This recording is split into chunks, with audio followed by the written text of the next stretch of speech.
Gadis barbar pilihan Ustadz Tampan. Bab 209.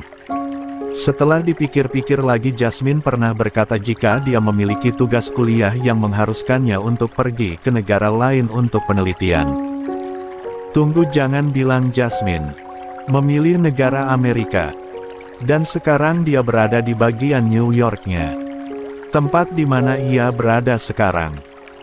Lampu lalu lintas kini berwarna merah, segera Bara berjalan menyeberang. Saat matanya menatap ke depan, tidak lagi fokus ke ponselnya, dia terpaku menatap perempuan bercadar hitam yang ikut berjalan dari depan. Jasmine. Bara mengenali lewat mata beningnya itu, dia langsung bisa melihat jika perempuan itu adalah tunangannya. Bibirnya sekali lagi tersenyum lebar. Jasmine memang selalu berhasil membuatnya terkejut. Perempuan itu tidak mudah ditebak. Jujur saja Bara semakin tertarik padanya. Jasmine seperti magnet yang terus menarik hatinya. KAKERARK. Siang ini Maryam dibawa ke mansion keluarga Mahafir. Mungkin ini kali kedua dia menginjakan kakinya ke rumah bak istana kerjaan ini yang begitu banyak para bodyguard dan para maid yang tak terhitung jumlahnya. Semua orang menyambutnya dengan ramah membuat Maryam benar-benar canggung. Dia masih tidak nyaman akan kehidupan barunya ini. Jujur saja ia memang harus membiasakan diri, tapi ia kesulitan. Semua maid ini adalah pekerja yang sudah lama dan setia pada keluarga Mahafir, sayang. Kamu bisa berkenalan dengan mereka nanti. Apapun yang kamu mau bisa katakan pada mereka. Dan untuk bodyguard yang kamu lihat tadi, mereka berjaga di luar saja. Mereka tidak bisa masuk ke dalam tanpa adanya persetujuan dariku. Jika kamu ingin keluar dari mansion, dia bodyguard akan mengikutimu dari jarak 10 meter. Nanti juga akan ada supir pribadimu. Aku tidak akan mengekangmu, kamu bebas. Pergi kemanapun kamu mau. Maryam mengerjap akan kata-kata panjang lebar dari suaminya. Sesaat kemudian dia mengangguk, mengerti. Tapi aku bolehkan ngajar di pesantren. Kap. Zayan mengecup kedua tangan istrinya bergantian. Jika kamu mau silahkan. Aku tidak akan mengekang apa yang kamu sukai. Bibir merah alami Maryam tersenyum lebar hingga deretan gigi rapinya terlihat. Syukron mas. Aku sempat takut tadi mas larang aku ngajar di pesantren lagi. Selama kamu bahagia mas akan setuju sayang, apapun itu tanpa terkecuali. Mereka berdua semakin dalam masuk ke mansion hingga kemegahan mansion ini sangat jelas terlihat. Bagian atas lampunya pun tertaburan berlian. Maryam tidak bisa membayangkan lampu besar itu jatuh. Membayangkannya saja sudah membuatnya ngeri sendiri. Oke, ini terlalu berlebihan. Mereka menaiki anak tangga satu persatu menuju kamar yang selama ini ditempati oleh Zayan, dan kini akan menjadi kamar Maryam juga. Di bagian samping ini nanti aku akan membuat lift untuk bisa naik ke lantai atas. Kamu pasti kelelahan kan naik tangga? Maryam menggeleng. Dia setiap hari selalu naik tangga di podoknya. Jangan berlebihan mas. Aku tidak masalah naik turun tangga. Enggak dong sayang, mas harus membuat lift nanti. Nanti kan kamu hamil, nggak boleh naik tangga panjang ini, takutnya kan terpeleset atau kecapean. Maryam hanya bisa salah tingkah. Mereka baru saja menikah loh. Bisa-bisanya Zayan sudah memikirkan anak. Zayan membuka pintu kamar bercat putih, sesaat kemudian Maryam dibuat syok. Mas, ini kamarmu. Bukan ini kamar yang aku buat untuk anak kita. Zayan membawa istrinya masuk ke dalam. Kamar ini dominasi warna biru dan juga putih. Namun di bagian sisi lain ada warna merah muda. Bahkan ada tempat tidur untuk bayi, jangan lupakan penuh dengan boneka. Juga mainan yang lainnya. Aku buat tempat ini untuk anak kita nanti sayang. Kamu suka? Zayan menjatuhkan rahangnya di leher sang istri dan memeluk pinggangnya dari belakang. Ini sangat indah Mas. Kenapa Mas kepikiran terlalu jauh? Mas ingin aku cepat-cepat hamil ya? Zayan mengangguk antusias. Ustaz Ikram pun sudah akan mempunyai anak ketiga. Bahkan Ryan pun bentar lagi akan punya anak. Adik kembaran aku pun juga. Aku ingin segera punya anak. Bagaimana rasanya mengurus anak kita nanti? Harapan terbesarku aku ingin punya anak perempuan yang cantik seperti kamu. Maryam tertawa geli saat hidung mancung suaminya terus memberikan kecupan di pipinya. Semoga saja secepatnya.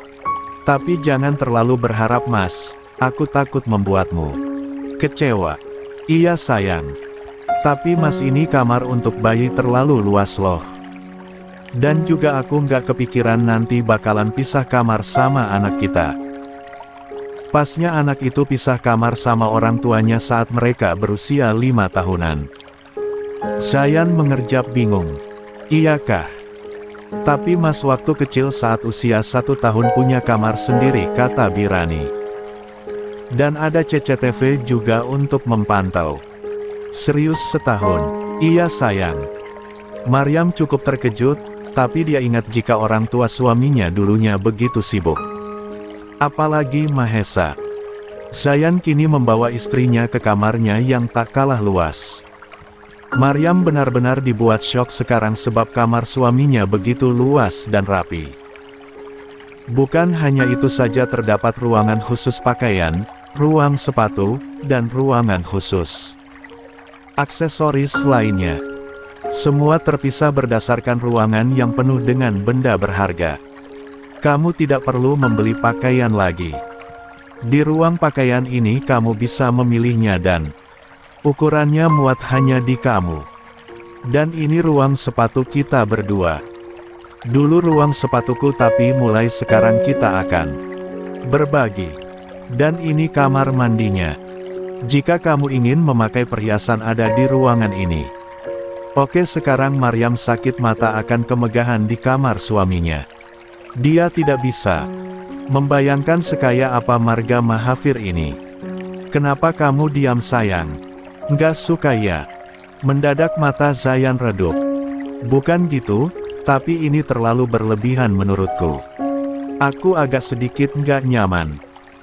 Bibir Zayan sedikit menurun, padahal sudah dari sebulan lalu dia menyiapkan ini semua. Tapi ternyata tidak sesuai dengan apa yang dia harapkan. Istrinya merasa tertekan. Terus aku harus buang semua yang udah aku siapkan. Maryam menggeleng. Jangan, aku akan membiasakan diriku mulai sekarang. Maaf aku terlalu norak Mas. Dia meringis malu. Kamu nggak norak sayang, kamu belum terbiasa aja, nanti juga biasa. Sekarang semua yang aku punya juga punya kamu. Apapun itu kamu bebas melakukan. Satu hal yang harus kamu ingat, jangan coba-coba berpaling dariku. Aku akan mencoba untuk menjadi suami yang terbaik untukmu. Zayan benar-benar takut Maryam berpaling pada pria lain. Karena itulah dia ingin menjadi suami yang terbaik. Bagaimanapun dia tidak mau merasakan berada di posisi almarhum ayahnya. Dia pastikan istrinya hanya akan satu. Bagaimana Maryam bisa berpaling dari Zayan coba? Dia suami yang begitu sempurna. Jangan meragukan kesetiaanku Mas. Aku hanya akan jatuh cinta sekali pada manusia dan itu hanya padamu. Zayan tersenyum lebar lalu mencium bibir istrinya dengan gemas. Manisnya istriku berbicara. Tapi Mas juga akan setiakan. Zayan terlalu sempurna, pasti ada banyak para perempuan di luar sana yang mendambakan suaminya. Tentu saja hatinya tidak tenang. Tentu saja sayang. Aku bukan hanya mencintaimu tapi juga ingin bersama denganmu. Selamanya. Aku pastikan akan jatuh cinta sekali saja, yaitu hanya padamu seorang. Cobaan terberat Ikram adalah di saat istrinya ngidam. Dia harus memanjat pohon rambutan di belakang rumahnya yang sudah berbuah lebat. Oke, sekarang dia menyesal karena tidak menebang pohon rambutan ini. Sayang, kita beli aja gimana? Soalnya pohon rambutannya tinggi banget. Mas takut jatuh. Nanti. Mata Yulia berkaca-kaca sambil mengusap perutnya yang masih rata. Aku ingin rambutan di pohon itu sekarang, Mas. Pengen banget aku. Pokoknya aku mau rambutan itu. Mas panggil Omar aja bagaimana? Dia kan suka panjat tuh. Ikram berusaha membujuk. Maunya sama Mas. Mas yang menghamili aku, jadi Mas yang harus tanggung jawab. Keinginanku bukannya orang lain. Pria yang hanya memakai kaos putih dan sarung batik itu meringis. Dia nampak tertekan. Apapun masalah manjat, dia benar-benar tidak berani turun nantinya. Sampai sekarang pun Ikram benar-benar trauma pada yang namanya manjat pohon. Dia tidak bisa turun. Baiklah, demi Bumil yang lagi ngidam. Mas akan naik pakai tangga. Ikram harus pergi ke belakang pesantren terlebih dahulu untuk membawa anak tangga dan kembali ke belakang rumahnya. Di rerumputan yang hijau ada istrinya yang duduk bersama kedua anaknya di atas tikar yang penuh dengan camilan. Ubi cemangat. Teriak Hussein bertepuk tangan menatap ubinya yang sudah mulai naik. Sedangkan Hasan begitu nikmat rebahan sambil menatap langit yang cerah. Sesekali menggaruk bagian bekas jahitan di keningnya yang terasa gatal. Yulia yang sadar pun segera memasukkan sarung tangan ke kedua tangan Hasan. Akhir-akhir ini Hasan selalu menggaruk luka di keningnya itu. Sayang, kamu mau rambutan yang bagian mana? Teriak Ikram mengusap tangannya. Saat semut merah mulai merayap dan menggigit kulitnya. Yang sebelah kiri, Mas. Itu loh rambutannya udah pada merah semua. Bukan yang itu, Mas Ubi. Yang kiri di bagian atasnya. Ya itu. Yulia terus berteriak sambil menunjuk rambutan yang harus suaminya petik. Di plastiknya udah penuh sama rambutan. Mas bisa turunkan? Yulia menggeleng. Di sebelah kanan juga rambutannya merah semua. Aku ingin juga, Mas. Sayang, udah, Mas kesakitan nih sama semut merah yang gigit Mas. Ikram ingin menangis rasanya sebab rasa sakit semutnya benar-benar luar biasa menyakitkan. Semakin dia lama di sana, semakin banyak juga semut merah yang berdatangan. Satu dahan rambutan aja deh di sebelah kanan. Setelah itu Mas bisa turun. Terpaksa Ikram melakukannya. Sedangkan Yulia dari bawah bertepuk tangan dan terus menyemangati. Dia benar-benar tidak sabar memakan rambutannya. Pasti sangat enak jika baru saja dipetik. Nanti dia akan membagikannya pada kakak ipar perempuannya. Mas, awas di bagian sana batang yang kamu injak rep, belum selesai Yulia. Berkata Ikram benar-benar sudah naas jatuh dari pohon rambutan dengan posisi terlentang. Bro, krek. Bahkan batang pohonnya pun ikut jatuh, begitu juga dengan rambutan yang sejak tadi. Ikram genggam dalam plastik besarnya. Ikram tidak tahu harus mendeskripsikan keadaannya sekarang. Seluruh tubuhnya sakit. Semua, terutama punggung yang terasa remuk. Astagfirullah, Mas Ubi. Yulia dengan panik mendekat lalu mengguncang tubuh suaminya yang tidak bergerak. Mas baik-baik aja kan? Respon aku cepat. Mas Ubi. Ikram akhirnya tersadar lalu meraung kesakitan saat pundaknya ditekan oleh tangan istrinya. Oke, sekarang dia sadar pundak kirinya kini bermasalah. Maafkan aku Mas, sungguh maafkan aku. Aku nggak tahu kalau kejadian ini bakalan terjadi. Jikapun Mas harus terjatuh, aku lebih baik nggak bilang jika aku ingin rambutan. Yulia menangis histeris penuh dengan kecemasan. Ikram hanya bisa menghela napas panjang. Dia memang akan berakhir seperti ini, mengingatnya dulu di saat istrinya tengah mengandung Hasan dan Hussein. Ini lebih baik daripada pohon mangga dan harus menanggung malu di depan para santrinya. Jangan menangis, Mas baik-baik aja kok, sayang. Baik-baik saja bagaimana? Untuk berdiri pun Ikram sungguh tidak sanggup. Seperti yang Yulia inginkan jika dia ingin date bersama suaminya tanpa ada gangguan dari orang lain. Kedua anaknya pun sudah dititipkan pada kedua kakak iparnya dan kini ada di dalam. Dan sekarang pagi yang cerah dengan suasana hati yang baik, Yulia sudah siap dengan rok hitam, baju tunik warna krem dengan kerudung senada dan juga cadar yang menutupi wajahnya. Dia begitu seperti anak muda yang akan pergi bertemu dengan kekasih halalnya. Menatap pantulan tubuhnya di cermin membuatnya senyum-senyum sendiri. Akhirnya, tiba saatnya aku hari ini akan date bareng bersama suamiku. Semangat Yulia, pagi ini akan terasa menyenangkan. Mas Ubi udah siap belum nih? Kenapa Mas lama banget? Yulia berjalan mendekati suaminya lalu berdecak saat melihat pakaian yang suaminya kenakan tidak berbeda dari yang kemarin-kemarin.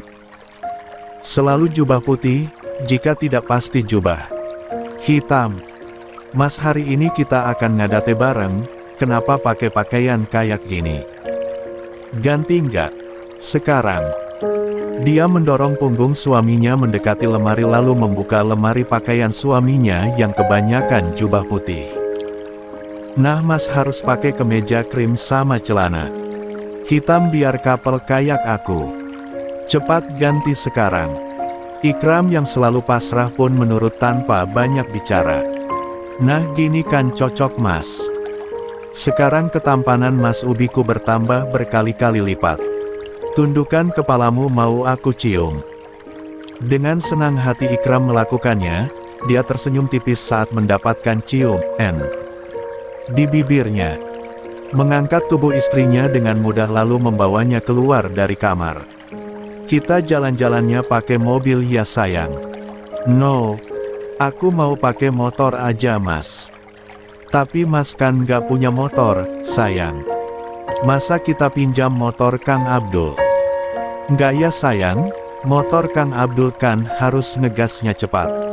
Mas takut terjadi apa-apa nanti sama kamu di jalan. Ingat kamu lagi hamil anak ketiga kita. Yulia menatap suaminya yang kini menurunkan tubuhnya. Kita pergi ke rumah ayahku dulu aja Mas. Motor sport punyaku dulu kan masih ada di garasi mobilnya ayah.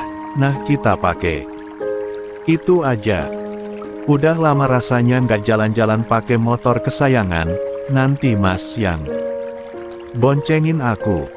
Motor sport. Ikram tidak pernah mengendarai motor besar itu. Tapi dia ingat dulu, istrinya sering mengendarai motor itu.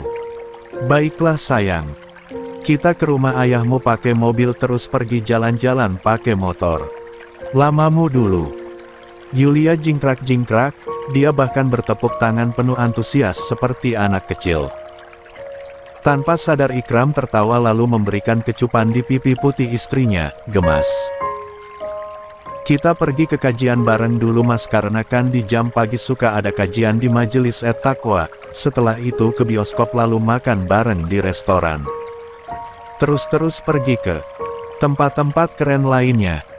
Pergi kemanapun yang kamu mau, Mas akan menemanimu sayang. Ikram membawa istrinya masuk ke dalam mobil putihnya lalu dia memasangkan sabuk pengaman. Sudah siap? Siap dong Mas Ubi. Let's go. Mobil yang Ikram kendarai melaju meninggalkan area perumahannya. Tenang saja Hasan dan Hussein sudah Yulia berikan masing-masing 5 botol aslinya. Pada Ningwardah takut mereka nanti menangis kelaparan. Perempuan pemilik mata teduh itu tersenyum tipis menatap suaminya yang berada di Ruang tamu dengan laptop di pangkuannya. Jika ada orang yang mengatakan Rafael adalah sosok maniak kerja, itu memang benar. Tapi suaminya bekerja juga untuk mencukupi kebutuhan mereka, apalagi mereka telah punya anak yang sedang aktif-aktifnya. Bang El, ini susu coklatnya sama roti bakar kesukaan abang. Dimakan sekarang, takutnya keburu dingin. Duduk sini lalu suapin abang deh. Dengan senang hati Aisyah menurut dan kini menyuapi roti bakar buatannya ke mulut suaminya. Sesaat kemudian dia mendapatkan kecupan manis di bibirnya. Harus tambahin kecupan di bibirmu sayang biar roti bakarnya menjadi manis, hehehe. Pipi Aisyah bersemu merah, walaupun suaminya sering berkata manis tapi dia tetap saja salah tingkah. Kap, jangan berkali-kali dong bang ciumnya. Aku kan malu. Kenapa harus malu? Di sini kan hanya kita berdua, sayang. Aisyah hanya bisa meremas dada bidang suaminya yang kini mulai menciumnya bukan lagi mengecupnya. Mendadak Rafael kini mengabaikan pekerjaannya. Laptop di pangkuannya dia letakkan di atas meja dan kini dia angkat tubuh istrinya ke pangkuannya. Azura mana, Dek?